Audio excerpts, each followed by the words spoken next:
scrappy at times. The point deduction by the referee, I don't know where that referee was looking at. I don't know what he was doing. The first knockdown was legitimate when Chisora went through the ropes.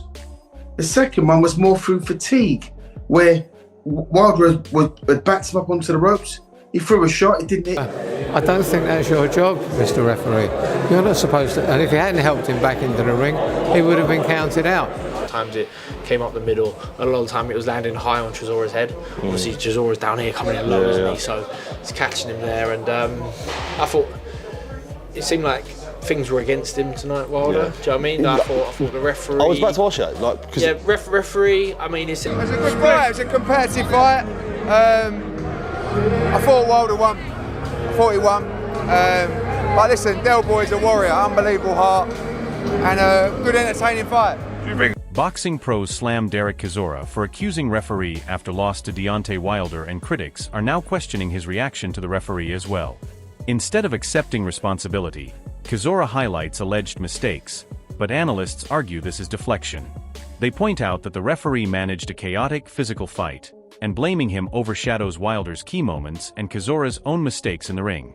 It's quite different about Derek Chisora, in terms of heavyweight boxing at least. When he says he's going to take the fight to somebody and he's fearless of anybody, that's exactly what he is, and he does exactly what he said he was going to do. You know, from the opening bell, he just went after Wilder. Bearing in mind, Wilder's got one of the highest knockout ratios, not in the world, but of any heavyweight that's ever lived. He's knocked out a ton of guys, and all right, he's not the Wilder of old, but he still carries a lot of power. And here Chisora doubles down on his frustration. He claims the ropes were loose, argues he was pushed, and insists the referee mismanaged both knockdowns and point deductions. But critics say this is classic post-fight deflection, where a fighter shifts blame to officiating instead of accepting a chaotic but fair decision inside the ring. I didn't agree with that. You know, the ropes were very loose. I went on the ropes, he fell into me, pushed me in the ropes, they break, and as it broke, I went through the ropes, they started counting. The second time, they took a point, and it still counted me out, but I don't understand why. And Deontay Wilder fires back in frustration, arguing the referee completely lost control of the situation. Wilder claims illegal back-of-the-head shots were allowed, warnings were ignored, and even Chisora's corner stepping in added chaos. He insists it should have been a disqualification, saying he felt like he was fighting both Chisora and the referee inside a completely chaotic ring. Because a referee decided to allow something to happen that it shouldn't have happened. That was one of the things the referee asked, do we have questions? And Shelley brought it to his attention. That was one of the things we warned him to not do. It's allow him to hit me in the back of the head. And then it's supposed to have been a disqualification because his team ran up in the ring. I mean, damn, I'm fighting Derek and the referee. Jeff Powell MBE sharply highlights the confusion surrounding the referee's decision-making, but makes it clear the situation is being exaggerated by Derek Chisora's side. He notes there was genuine inconsistency in counting, with some claiming 3 counts while others only observed 2 clear knockdowns through the ropes. Importantly, these were legal knockthroughs, not fouls, and in one instance Chisora was even helped back into the ring, showing the referee was managing a chaotic but controlled situation rather than making biased errors. Well, it reached the point where he apparently wasn't sure of how many counts he'd given. Some people were saying 3. I counted 2, both times when Derek was through the ropes legally, not thrown over or whatever, was not through the ropes twice. Adam Smith brutally sums up the chaos of the fight, describing it as absolute madness rather than a technical boxing match.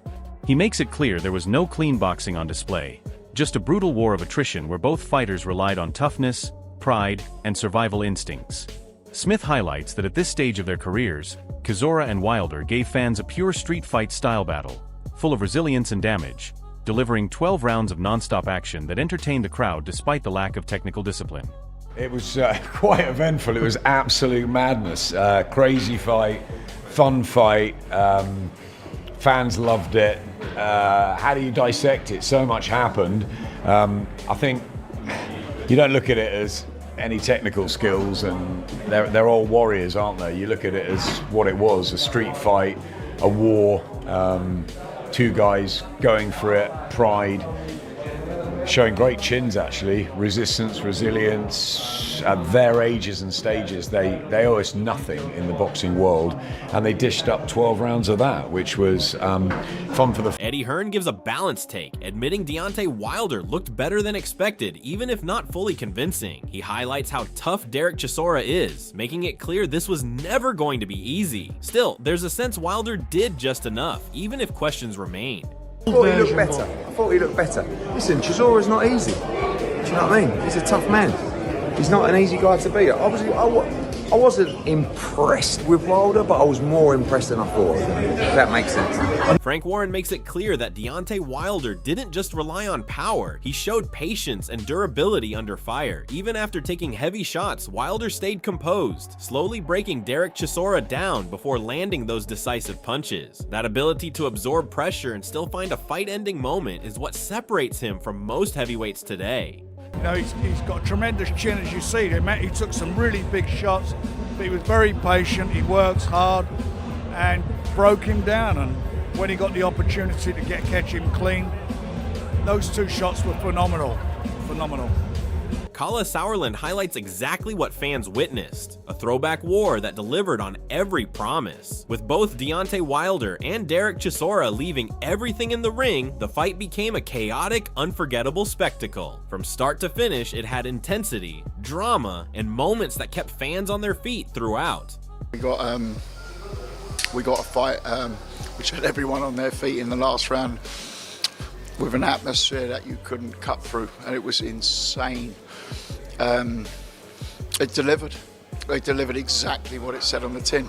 We said it's going to be an unforgettable night. What a fight. Deontay Wilder came out firing with pure confidence, calling himself a king and completely dismissing anything Derek Chisora managed to land. Wilder made it clear that even though Chisora had his moments, none of those shots truly affected him, showing just how strong he believes he still is at this level. What stands out even more is Wilder talking about his recovery, admitting it took time to heal, but now claiming he's back and only getting better with each fight. That is a dangerous statement, because if this version of Wilder is still improving while carrying that kind of knockout power, then the entire heavyweight division has a serious problem moving forward.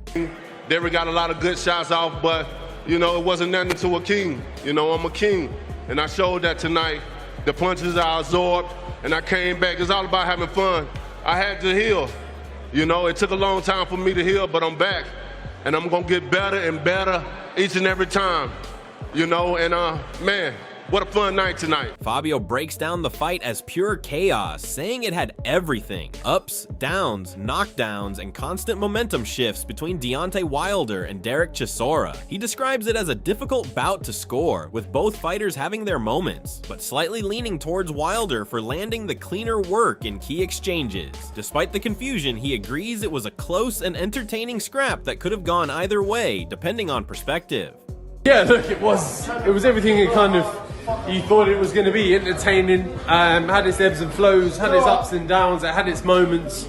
It did have all of those pieces. So yeah, look, it was a good little scrap. Eddie Hearn admits that while Deontay Wilder didn't look at his absolute best, he still appeared sharper and more composed than expected. He highlights how tough Derek Chisora is, describing him as a nightmare opponent who is never easy to beat. Even though Hearn wasn't fully impressed with Wilder's overall performance, he acknowledges there were clear improvements compared to his recent fights. That mix of criticism and surprise shows Wilder is still a dangerous force, but not yet back to his peak dominance. I thought he looked better. I thought he looked better. Listen, Chisora's not easy. Do you know what I mean? He's a tough man.